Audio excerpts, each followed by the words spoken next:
और बड़ी खबर, अनस हक्कानी काबुल पहुंचा है। बड़ी खबर अफगानिस्तान से। अफगानिस्तान में तालिबानी सरकार बनाने की कोशिशें इसी के साथ तेज हो गई हैं। न्यूज 18 के आदित्य राजकौल की खबर है कि हक्कानी नेटवर्क का अनस हक्कानी काबुल पहुंच गया। इससे पहले मुल्ला गनी बरादर और सराउद्दीन हक्कानी कंधार पहुंच चुके हैं। खबर है कि दोनों शाम तक काबुल पहुंचेंगे। खबर है कि बरादर को अफगानिस्तान का नया राष्ट्रपति बनाया जा सकता है। तालिबान का सह संस्थापक सदस्य है और तालिबान के संस्थापक मुल्ला उमर का करीबी है। सराजुद्दीन हक्कानी पाकिस्तान का करीबी है और पाकिस्तान चाहता है कि उसे सरकार में अहम रोल मिले। और इसी बीच तालिबान ने काबुल में अपनी सेना तैनात की है। तो बड़ी खबर इस वक्त आ रही है, अफगानिस्तान में तालिबानी सरकार बनाने की कोशिशें अब तेज होती हुई दिख रही हैं। आदित्य राजकौल हमारे सहयोगी इस वक्त जुड़ चुके हैं। आदित्य, सराजुद्दीन हक्कानी पाकिस्तान का करीबी और पाकिस्तान ये चाह रहा है कि किसी भी तरह सरकार में उसे भी एक अहम रोल मिल जाए। जी बिल्कुल, ये बड़ी खबर आ रही है काबुल से। जब से तालिबान ने जो है वहां पर हुकूमत संभाली है और तब से बातचीत चल रही है अलग अलग जगहों पर, लेकिन पहली बार आज ऐसा होगा कि सराजुद्दीन हक्कानी और मुल्ला बरादर, अब्दुल गनी बरादर अकुंड खुद वहां पर काबुल पहुंचेंगे। कल शाम को वो कंदहार में पहुंचे थे कतार एयरफोर्स के एक प्लेन में, और वहां पर इस्लामिक एमिरेट के जो नेता हैं उन्होंने उन्हें वेलकम किया था। और आज वो काबुल पहुंचेंगे। पहली बार होगा कि सराजुद्दीन हक्कानी, जो हक्कानी नेटवर्क के चीफ हैं, वो वहां पर काबुल पहुंचेंगे, पहली पब्लिक अपीयरेंस अपनी देंगे। साथ में मुल्ला बरादर भी होंगे। क्या वो मीडिया के साथ बातचीत करेंगे, ये देखना होगा, क्योंकि अटकलें तेज लगाई जा रही हैं कि मुल्ला बरादर जो हैं हो सकता है अगले राष्ट्रपति बने अफगानिस्तान के। और आपने बिल्कुल सही कहा, जो सूत्र हमें भी बता रहे हैं और जो ऑलमोस्ट पब्लिक नॉलेज है, कि सराजुद्दीन हक्कानी पाकिस्तान के बेहद करीब हैं और पाकिस्तान में ही उनको शह मिलती रही। हक्कानी नेटवर्क के बहुत सारे बेसिस जो हैं आतंकवादियों के, वो पाकिस्तान में रहे हैं। इसलिए पाकिस्तान की मंशा ये है, पाकिस्तान ये चाहता है कि सराजुद्दीन हक्कानी भी हुकूमत में एक रोल अदा करें और बहुत ही इंपॉर्टेंट रोल अदा करें, और उन्हीं के थ्रू वो उन्हें मैनिपुलेट करें और उनको एज अ प्रॉक्सी अफगानिस्तान में इस्तेमाल करें। और आगे जब हुकूमत बनेगी तालिबान की, उसमें पाकिस्तान का जो है बहुत बड़ा रोल रहे। तो ये पाकिस्तान और तालिबान की एक मिली भगत लग रही है, जिसमें वो कोशिश करेंगे कि कश्मीर से आए। लेकिन अभी सारी नजरें टिकी हुई हैं कब सराजुद्दीन हक्कानी और मुल्ला बरादर काबुल पहुंचेंगे आज शाम को, और उसके बाद पता चलेगा कि कब जो है मुल्ला बरादर राष्ट्रपति बन पाएंगे। आदित्य, आप नजर बनाए रखिए।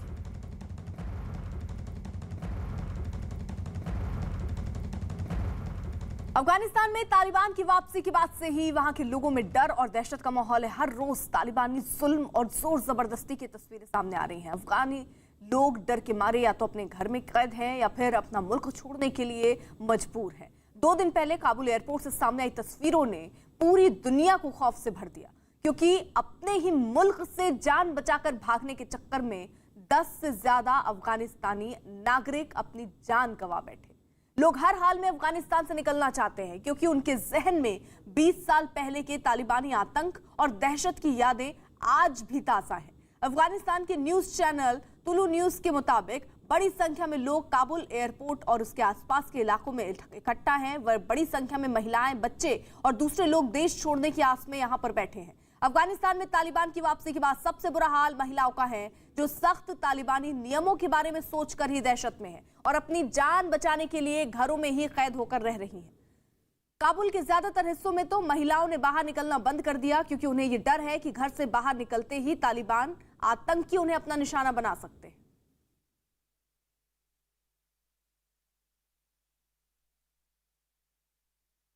इस वक्त 2 सहयोगी हमारे साथ जुड़ चुके हैं।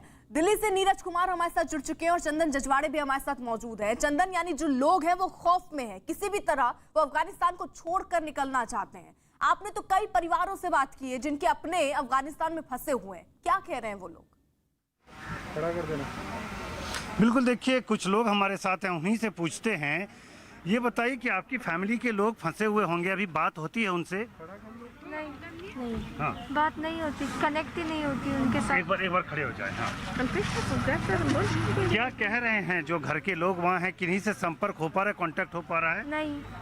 हो ही नहीं रहा। जिस दिन से उन्होंने कैपिटल को लिया उस दिन से हो ही नहीं रहा हमारा कांटेक्ट उनके साथ। अच्छा ये बताइए, आप बताइए, आपकी फैमिली के लोग होंगे वहाँ पर, बात हुई है किसी से? नहीं, बात नहीं हुआ है। वहाँ का हालत बहुत ख़राब है और यहाँ पे हमारा भी हालत बहुत ख़राब है क्योंकि बहुत ज़्यादा टेंशन और स्ट्रेस हो रहा है क्योंकि हमारा लाइफ यहाँ पे भी बिल्कुल भी सेफ़ नहीं लग रहा। इसलिए हम यहाँ पे आए कि हमें यही दरख्वास्त है कनाडा एम्बेसी से कि हमारी मदद करे और हमें यहाँ से निकाले। तो देखिए, कनाडा एम्बेसी तक एक और महिला हैं, उनसे बात करेंगे, ये ज़्यादा बेहतर बता पाएंगी क्योंकि इंडिया में काफ़ी दिन से हैं। आप बताइए कि अभी क्या हालात है, किसी से बात हुई है अफगानिस्तान में? जी बात तो हुई है मेरे मतलब फैमिली रिश्तेदार से। उनका वही मानना है कि कोई बाहर नहीं जा रहा है, बाहर मतलब रोड में सामान वामान लेने के लिए, और वही लोग जाते हैं जो थोड़ा सा इस्लामिक को लेते हैं, वही अपनी दुकानों को ओपन किया है, वही लोग मतलब शॉपकीपर्स वगैरह है। बाकी जो नॉर्मल आम पब्लिक है जिनको थोड़ा सा फ्रीडम चाहिए वो तो अभी तक अपने घरों के अंदर बंद है। तालिबान जो अपील कर रहे हैं कि हम पर भरोसा करें, क्या लोगों को भरोसा अभी तक नहीं हो पा रहा है? सर, अगर भरोसा होता तो लोग प्लेन में कैसे अपने आप जान को खतरा डाल के भाग रहे थे। वो उसको पता था आज मरेंगे कल मरेंगे, हमें तो मरना ही है, क्यों ना आज मरे। आपने खुद देखा होगा यूट्यूब में कि लोग, अगर सेफ्टी होता तो करोड़ों लोग एयरपोर्ट में जमा नहीं होते। अपने 7 महीने बच्चे को एक लेडी ने छोड़ा हुआ है एयरपोर्ट में और खुद प्लेन में बैठी है। आप बता रहे हैं कि तालिबान के लोग आके घरों में तलाशी ले रहे हैं कि कहाँ कितनी महिलाएं हैं, ऐसा भी हो रहा है? जी, जहाँ पे 14 साल की अबव लड़कियां हैं उनके बिना परमिशन उसका हाथ लेके मालवी के हाथ में दे देते हैं, उनसे निकाह करवा देते हैं। ये बहुत ही गंदा रीति रिवाज इन्होंने बनाया हुआ है। लड़कियां तो बिल्कुल ही सेफ नहीं है वहाँ पे। चलिए, तो अर्पिता ये हालात हैं, आप सुन रही हैं जुबानी सीधे की हालात वहाँ काफ़ी बिगड़े हुए हैं। किसी को भरोसा नहीं तालिबान पर। वो लोग घरों में पहुँचते हैं, तलाशी लेते हैं कि कौन कौन लोग रह रहे हैं। उसके बाद अगर हम बाज़ारों की बात करें तो सड़क पूरी तरह से वीरान है। जो लोग कट्टर हैं या तालिबान समर्थक हैं उन लोगों ने कुछ एक दुकानें खोली हैं, बाकी सब लोग डरे घबराए अपने घरों में बंद हैं। ज़्यादातर लोगों से संपर्क तक नहीं हो पा रहा है।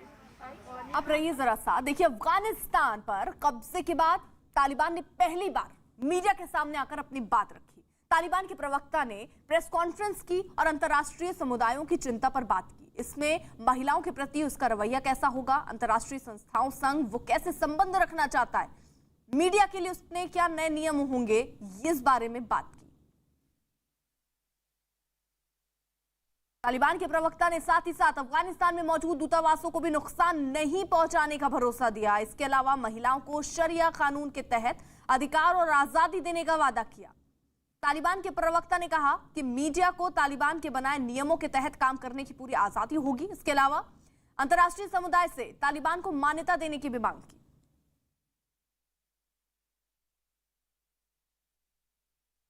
भले ही काबुल पर तालिबान का कब्जा हो गया हो, भले ही तालिबानी अब सरकार बनाने का दावा कर रहे हो, लेकिन अफगानिस्तान की गरीब सरकार में उपराष्ट्रपति रहे अमरुल्लाह सालेह अब भी देश छोड़कर भागे नहीं है, बल्कि तालिबान से आमने सामने की लड़ाई की बात कर रहे हैं। अमरुल्लाह सालेह ने खुद को अफगानिस्तान का कार्यवाहक राष्ट्रपति घोषित कर दिया है और तालिबान के खिलाफ आखिरी दम तक लड़ने की हुंकार भर दी। उन्होंने एक ट्वीट किया और लिखा कि वो मुल्क के भीतर ही है और कानूनी तौर पर वो ही पद के दावेदार भी हैं। उन्होंने कहा कि अफगानिस्तान का संविधान उन्हें इसकी घोषणा करने की शक्ति देता है। उन्होंने लिखा कि ये सभी नेताओं से संपर्क साध रहे हैं ताकि उनका समर्थन हासिल किया जा सके और सहमति बनाई जा सके। नीरज हमारे साथ मौजूद है। नीरज, सालेह जो कह रहे हैं उसमें कितना दम दिख रहा है? क्या कोई चेंज वहां रह रहे लोगों को मिल पाएगा जिस तरीके के दावे और वादे वो कर रहे हैं? और साथ ही साथ तालिबान ने तो और देशों से मान्यता की बात कही है, उसको लेकर क्या जानकारी मिल रही है? कौन कौन आया समर्थन में? अर्पिता, नया तालिबान है। चीन, रूस, पाकिस्तान जैसे देश तो तालिबान को समर्थन देंगे ही और उनका रवैया भी तालिबान के प्रति सॉफ्ट रहा है। लेकिन देखना होगा कि क्या अमेरिका समर्थन देता है, क्या मान्यता देता है, ब्रिटेन मान्यता देता है। और अमेरिका, ब्रिटेन जैसे देशों पर भारत की भी आने वाले वक्त में निर्भरता होगी। दूसरी अंबर सालेह की बात करें तो कोई ना कोई शक्ति तो तालिबान को चुनौती देने के लिए मौजूद ही होगी। और पंजशीर, जिसका हम लोग जिक्र कर रहे थे पिछली बार, पंजशीर एक ऐसा इलाका है, पंजशीर एक ऐसा राज्य जहां पिछली बार भी छोटे से हिस्से में नॉर्दर्न अलायंस ने तालिबान के खिलाफ अपनी लड़ाई जारी रखी थी। इस बार भी अब्दुल्ला सालेह अब्दुल्ला जो है वही कोशिश करेंगे कि आने वाले वक्त में पंजशीर के माध्यम से वो लड़ाई जारी रखे तालिबान से।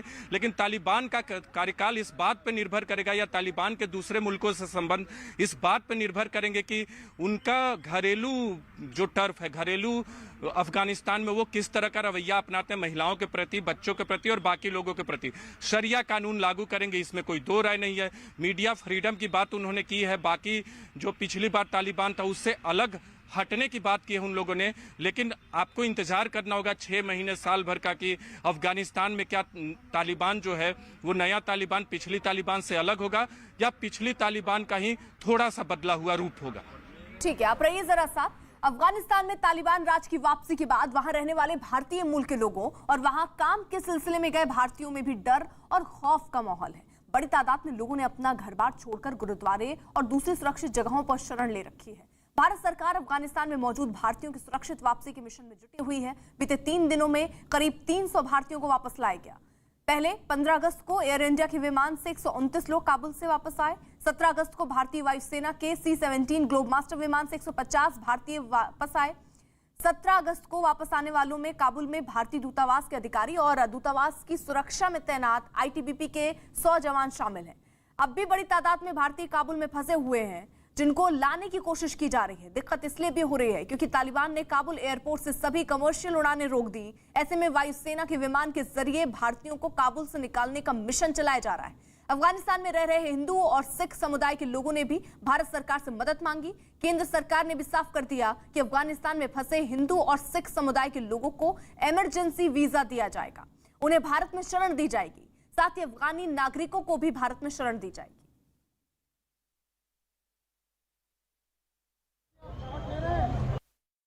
कितनी खुशी हो रही है आज अपने देश वापस आ रहे हैं आप, कितनी खुशी? नहीं, खुशी नहीं, हमें गर्व है कि हमें जो ड्यूटीज दी गई थी हमने बहुत अच्छे से किया है। और देश के लोगों को सुरक्षित निकाल के लाना विदेश में इस तरह की परिस्थितियों से, ये निश्चित ही गर्व और गौरव की बात है और खुशी है इस बात की। वहाँ अभी क्या माहौल है? माहौल ठीक नहीं है, काफ़ी ख़राब है, जितना सोच सकते हो ज़्यादा ख़राब है। तो वहाँ पे आप किस तरह की ड्यूटी पे लगे हुए थे? आप ITBP के साथ थे? मैं ITBP का कमांडिंग ऑफिसर हूँ और यही हमारी ड्यूटी थी, लोगों को निकालना। तो एम्बेसी के सारे लोग सुरक्षित वापस आ गए? बिल्कुल 100%, किसी को खरोच भी नहीं आया। और एक बहुत बड़ा ऑपरेशन था जो embassy of India, government of India ने मिलकर बहुत अच्छे से निभाया और ग्राउंड में ITBP ने इसको इम्प्लीमेंट किया, जिसमें कि 100% लोग सुरक्षित अपने देश वापस आए हैं। We are thankful to Embassy of India. We are thankful to Government of India. We are thankful to especially हम शुक्रगुजार। और इसी बीच बड़ी खबर आ रही है, लड़कियां भी अब दे सकती हैं। सुप्रीम कोर्ट का एक बड़ा फैसला जो सामने आ रहा है। 5 सितंबर को होगी NDA की परीक्षा और जिसको लेकर अब बड़ी खबर कोर्ट की तरफ से सामने आई है। खबर ये है कि अब लड़कियां भी दे सकेंगी NDA की परीक्षा। सुप्रीम कोर्ट का ये बड़ा आदेश सामने आया है। 5 सितंबर को NDA की परीक्षा होनी है और अब लड़कियां भी ये परीक्षा दे पाएंगी। न्यूज़ 18 के एहतशाम खान की खबर है और इसी के तहत लड़कियों के लिए एक राहत की खबर कि अब वो भी परीक्षा दे सकेंगे। एहतशाम हमारे साथ जुड़ चुके और अपडेट के साथ। एहतशाम, देखिए ये एक बड़ा कदम है जो सुप्रीम कोर्ट ने उन्हें फिलहाल एग्जाम देने के लिए जो भी छात्राएं हैं उनको इजाजत दी है NDA के एग्जाम में। लेकिन मैं आपको बता दूं कि ये सिर्फ एक एंट्रीम ऑर्डर है, यानी कि अंतरिम आदेश है, अभी फाइनल आदेश नहीं है। अभी सुप्रीम कोर्ट ये देखेगा कि जो जनहित याचिका में मांग की गई है कि NDA में महिलाओं का प्रवेश हो, वो किस हद तक जायज है, माना जाए या नहीं माना जाए, इस पर अभी सुप्रीम कोर्ट को विचार करना बाकी है। लेकिन चूंकि ये साल मिस ना हो जाए, इसलिए सुप्रीम कोर्ट ने फिलहाल ये कहा है कि जो भी छात्राएं एग्जाम देना चाहती हैं उन्हें एग्जाम देने दिया जाए। लेकिन उनका सिलेक्शन होगा या नहीं, कानून या नियम जो बदले जाएंगे या नहीं, इस पर सुप्रीम कोर्ट बाद में विचार करेगा और उसके बाद ही उसके रिजल्ट डिक्लेयर किए जाएंगे। तो ये एक उनके लिए, जो छात्राएं NDA में जाना चाहती हैं उनके लिए खुशखबरी जरूर है कि कुछ उम्मीद जगी है, क्योंकि सुप्रीम कोर्ट ने अगर ये कहा है कि फिलहाल एग्जाम देने दिया जाए तो वो भी उनकी जीत की तरफ एक कदम हो सकता है। ये एक इंडिकेशन है कि सुप्रीम कोर्ट का फैसला या आदेश जो भी आएगा वो किस तरफ जा सकता है। तो ये एक उन छात्राओं के लिए खुशी की बात हो सकती है। जी शुक्रिया एहतशाम, आप नजर बनाए रखिए। तो अब बात एक बार फिर से जरा कर लेते हैं जिस तरीके के हालात अफगानिस्तान में बने हुए हैं। 2 सहयोगी हमारे साथ लगातार मौजूद हैं। और उनका रुख करते हुए जरा कुल मिलाकर जो स्थितियां अफगानिस्तान में है उसको देखकर ये स्थिति समझ आ रही है कि लोग किसी भी हालात में वहां से निकलना चाहते हैं और इसके लिए लगातार कोशिश हो रही है। भारत ने भी हालांकि अपनी रणनीति बना ली है कि किसी भी तरह वहां पर फंसे जो भारतीय हैं या जो सिख और हिंदू हैं या अफगान नागरिक हैं वो अगर आना चाहें तो उनको आने दिया जाए। तो हमारे साथ नीरज और चंदन लगातार मौजूद हैं। नीरज का रुख करते हुए, नीरज, भारत सरकार की तैयारियां क्या हैं? कितने लोग तकरीबन वहां पर फंसे हो सकते हैं और किस तरीके से उनको निकालने की कोशिश भारत सरकार की है?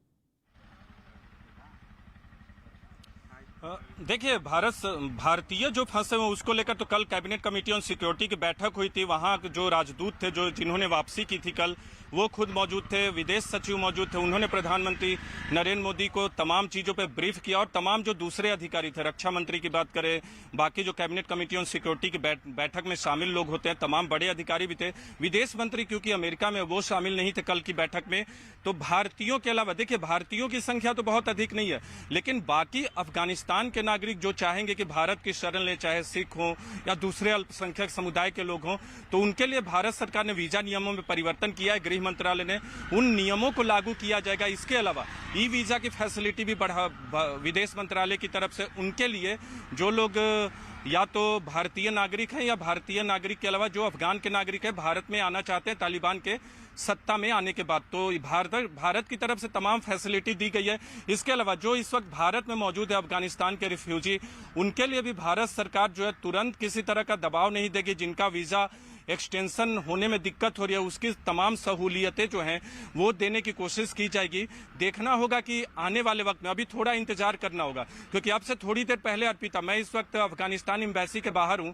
थोड़ी देर पहले केरला में, अफगानिस्तान के स्टूडेंट है, केरला में पढ़ते हैं, उनका वीजा अक्टूबर तक था। उन्होंने जिक्र किया कि उनके पास लौटने के अलावा कोई चारा नहीं और वो चाहेंगे कि लौटे, लेकिन 3 महीने बाद यानी अक्टूबर में कैसे हालात होंगे अफगानिस्तान के, तालिबान की सत्ता कैसी होगी, ये तमाम चीजें तय हो जाएंगी। बहुत लोग ऐसे भी हैं जो लौटना चाहेंगे, लेकिन बहुत लोगों के सामने कोई चारा नहीं होगा, तो हिंदुस्तान या बाकी देशों में रहेंगे जहां वो रिफ्यूजी के तौर पर रह सके। इसके अलावा ब्रिटेन की अगर बात करें, ब्रिटेन ने 5000 अफगानिस्तान के लोगों को रिफ्यूजी के तौर पे रखने का फैसला किया पहले साल में, और लॉन्ग टर्म में 20,000 लोगों को वो रखेंगे जो इस तरह से जाना चाहेंगे, रिफ्यूजी के तौर पे रहना चाहेंगे। तो तमाम देश इस तरह की सुविधाएं दे रहे हैं, भारत भी उनमें से एक है। ठीक है, आप रहिए जरा साथ। अफगानिस्तान में तालिबान की वापसी के बाद भय और दहशत का जैसा माहौल है, उसकी तस्वीर दुनिया के सामने आने लगी है। खासतौर पर काबुल की तस्वीरों ने दुनिया का ध्यान अपनी ओर खींचा है। काबुल में हर तरफ अफरा तफरी का माहौल है और तालिबान से डरे सहमे लोग किसी भी सूरत में अफगानिस्तान छोड़कर जाने को आमादा है, भले इस कोशिश में उनकी जान क्यों न चली जाए। दीवार फांद कर एयरपोर्ट में घुसने की कोशिश करता एक आदमी और बाहर खड़ा तालिबान का एक लड़ाका। थाए से चली गोली और दीवार के दूसरी तरफ गिरा लड़का और पीछे गूंजी चंद लोगों की हंसी।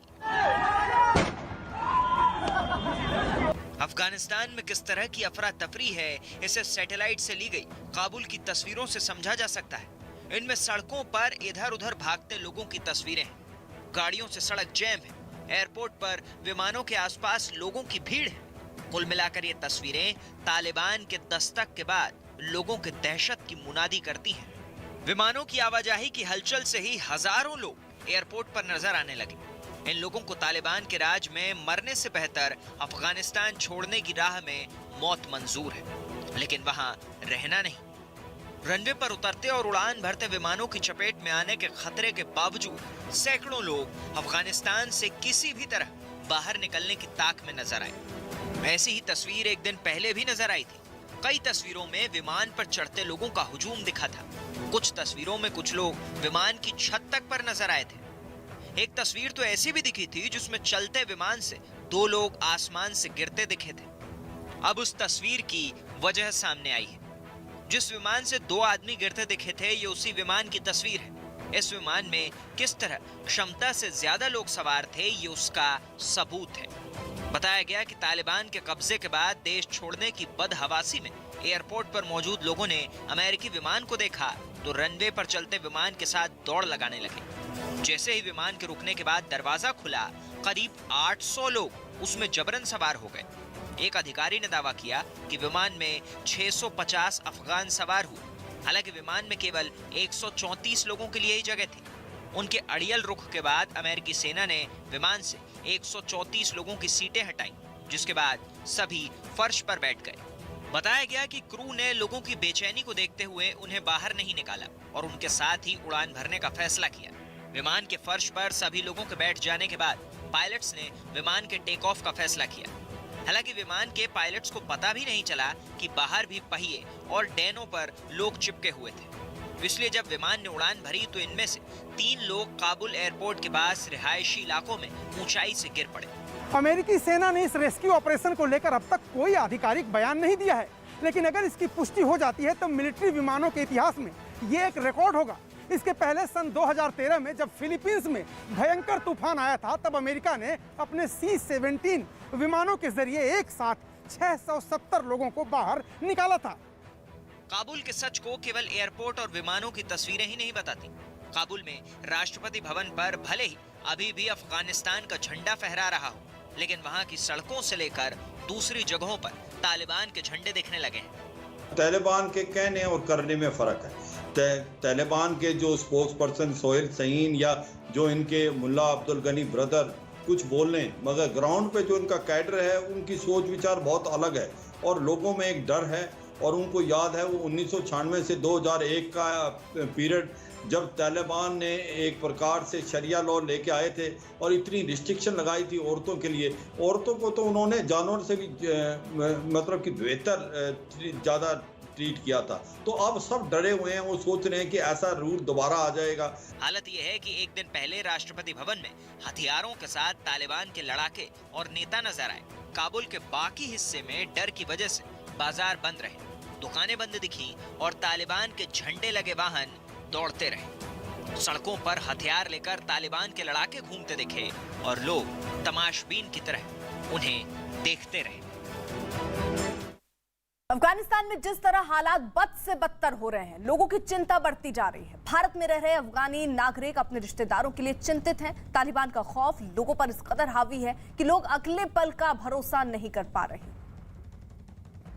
हमारे भांजे हैं, भतीजे हैं, बहनें हैं, हमारे चाचा की ताया की लड़कियां हैं, उनके बच्चे हैं, बहनोई हैं, भतीजे हैं, भतीजों, मतलब ऐसे कम है जो 150-200 के लगभग जाता है।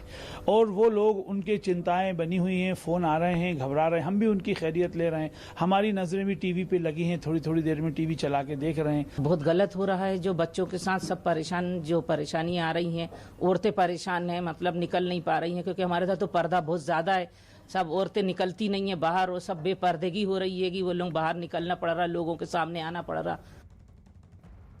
अफगानिस्तान से एक और बड़ी खबर आ रही है। खबर है कि तालिबान ने काबुल में कब्जे के दौरान अमेरिकी सेना की उन अहम डिवाइस को जब्त कर लिया जिनका इस्तेमाल अमेरिकी सेना गठबंधन सेनाओं की मदद करने वाले अफगान नागरिकों की पहचान करने के लिए करती थी।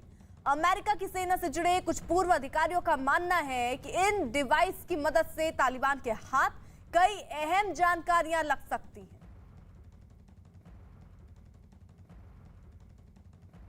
अफगानिस्तान में तालिबान के सत्ता पर काबिज होने के बाद के हालात पर बड़ी खबर आ रही है। न्यूज़ 18 के नीरज कुमार की खबर कि अगले हफ्ते अफगानिस्तान के हालात पर G7 देशों की बैठक होगी। अमेरिका के राष्ट्रपति और ब्रिटेन के प्रधानमंत्री की फोन पर बात के बाद इस बैठक का फैसला लिया गया। G7 देशों में अमेरिका और ब्रिटेन के अलावा फ्रांस, जर्मनी, इटली, जापान और कनाडा शामिल है।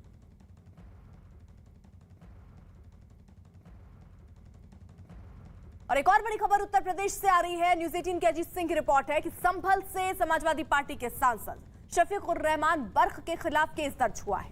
सांसद शफीकुर रहमान बर्क के खिलाफ केस इसलिए दर्ज किया गया क्योंकि उन्होंने एक रोज पहले तालिबान के समर्थन में विवादास्पद बयान दिया था।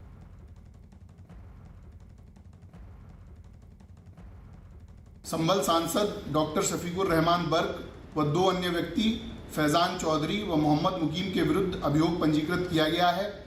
इनके द्वारा तालिबान के संबंध में भड़काऊ बयान दिए गए।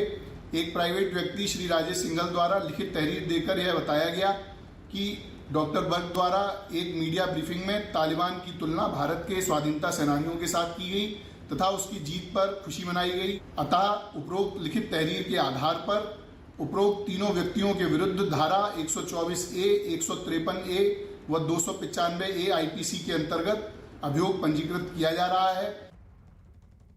आइए अब हम आपको शफीकुर रहमान बर्क का वो बयान सुनवाते हैं जिस पर उनके खिलाफ ये केस दर्ज किया गया है।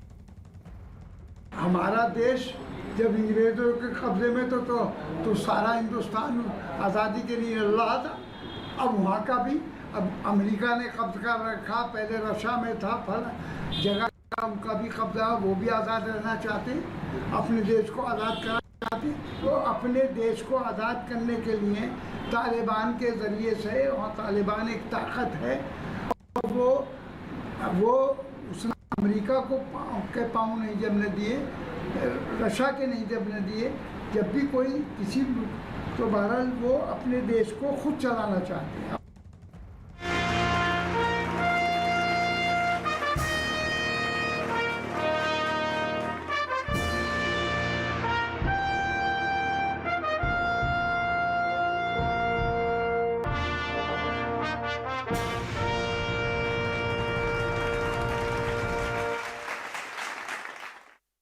प्रधानमंत्री नरेंद्र मोदी ने 16 अगस्त को टोक्यो ओलंपिक्स में शामिल हुए खिलाड़ियों से मुलाकात की। इस मुलाकात में मेडल जीतने वाले खिलाड़ियों के साथ ओलंपिक्स में हिस्सा लेने वाले ज्यादातर खिलाड़ी मौजूद थे। इस मुलाकात में पीएम ने पदक जीतने वाले खिलाड़ियों को बधाई दी, जीत से चूकने वाले खिलाड़ियों का हौसला बढ़ाया। ये मुलाकात प्रधानमंत्री आवास पर हुई। भारतीय खिलाड़ियों का पूरा दस्ता एक बस में सवार होकर प्रधानमंत्री से मिलने पहुंचा था।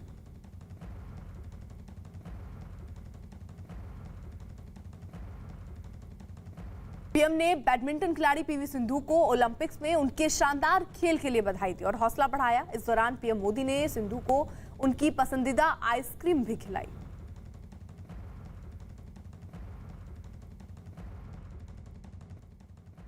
प्रधानमंत्री नरेंद्र मोदी ने ओलंपिक्स में सिल्वर मेडल जीतने पर पहलवान रवि दहिया को बधाई दी, साथ ही उनकी बाउट के दौरान आए उतार चढ़ाव पर बात की।